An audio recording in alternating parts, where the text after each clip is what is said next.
Hey guys, welcome back to another video.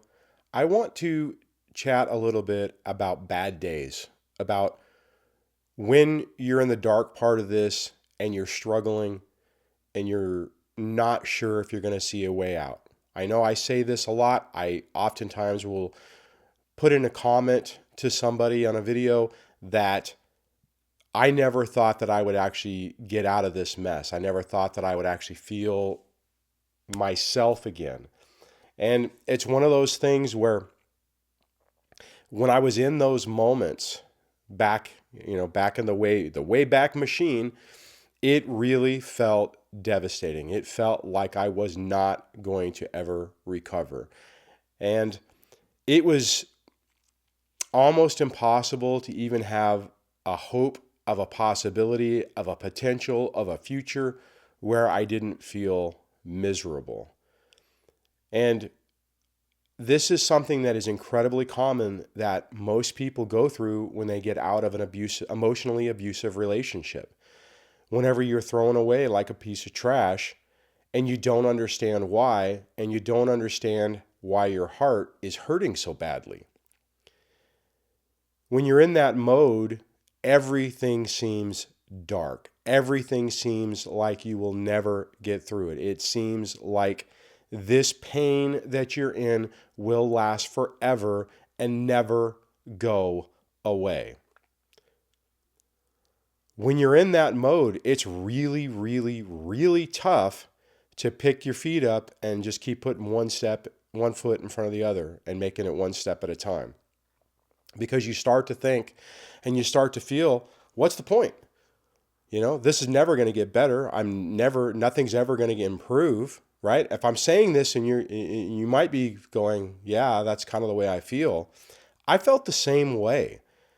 I was trapped in that mode. That's why oftentimes when I talk about that I would sleep most of my time away is because that feeling, that emotion was like this constant companion that I could not get away from. Now, fortunately, when I would sleep, I wasn't really dreaming and I wasn't necessarily having nightmares. So at least in that situation, I could get a break from it.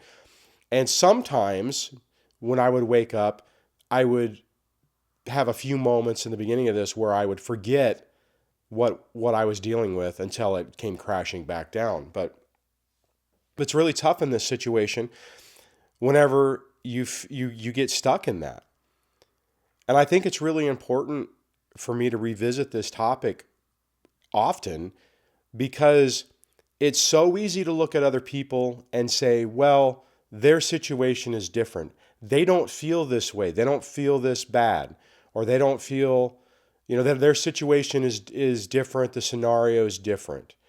And that can be a trap because it's your brain trying to isolate you more with what you're going through, trying to make you feel like you are trapped, that you are never going to be able to get through this, and that this will be the rest of your life. And, suck it up, buttercup, because this is it. And I'm telling you, it's not it. It takes a lot of time and a lot of work to break through this, to get to the other side of this. It takes a lot of time and a lot of work just to get to the point where you start to feel like maybe, just maybe, there is the possibility of hope. Now, again, oftentimes I talk about the fact that the way I feel today, I never thought I would feel. I never thought I would get to this point. To be perfectly honest, when I rolled the clock, if I roll the clock back to the time I started this channel, I thought I was doing pretty good. And I was feeling a hell of a lot better. I was feeling like I was getting my life back. And I thought that was going to be my baseline. That was going to be my new normal. That little bit of dull pain that's always with you, but that's manageable. And that's what I thought my life was going to be.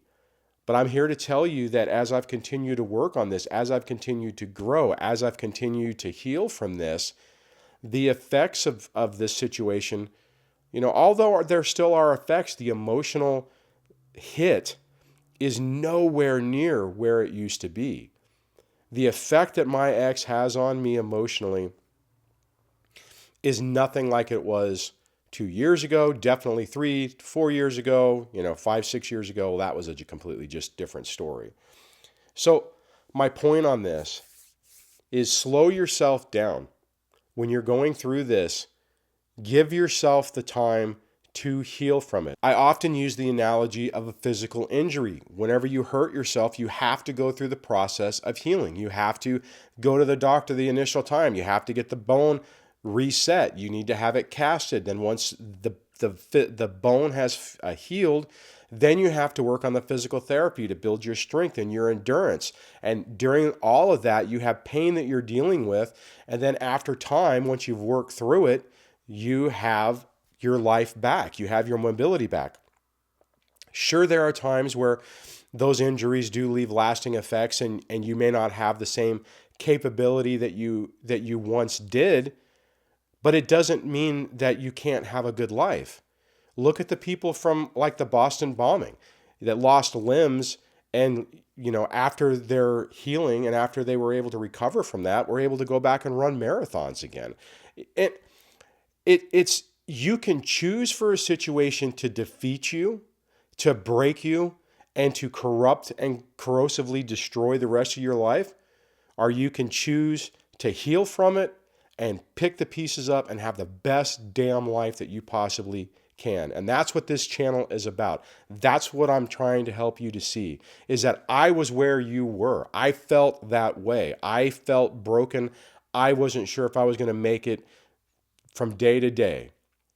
7 years later, here I am, minus this freaking sinus infection that's kicking my butt. I am pretty damn happy and things are going really well. And I've completely changed my perspective.